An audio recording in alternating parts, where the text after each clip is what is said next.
There's tons. The book is literally over 300 pages long. So let me just peruse the cover real quick. I mean, Herb Kelleher, the founder of Southwest Airlines, is a classic story.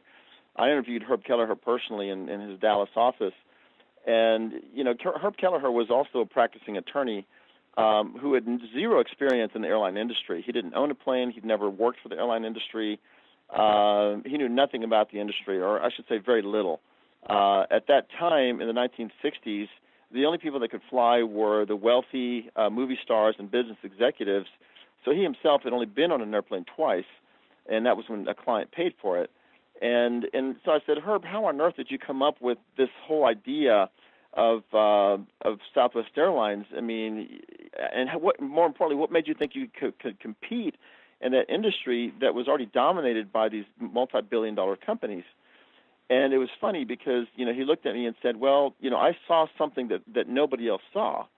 And I said, well, what was that? And he goes, well, everybody else had what they call a hub and spoke model, which means that the headquarters of the airline was at a central location, like, say, Delta was in Atlanta. And from Atlanta, they would fly people to New York, Los Angeles, Miami, Texas, and et cetera. But then they would have to all fly back to the central hub. That's what we call a hub and spoke model. It looks like a wheel, a wagon wheel.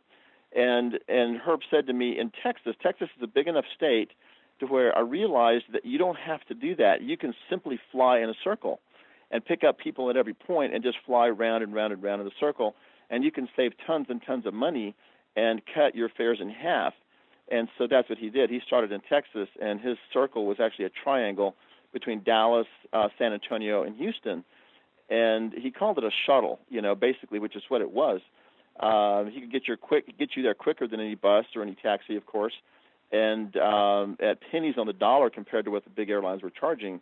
And that's how Southwest Airlines started. And, of course, again, he was outside the industry. He had no business seeing a solution that all of the airlines should have seen for themselves because they were the experts, and yet he saw it.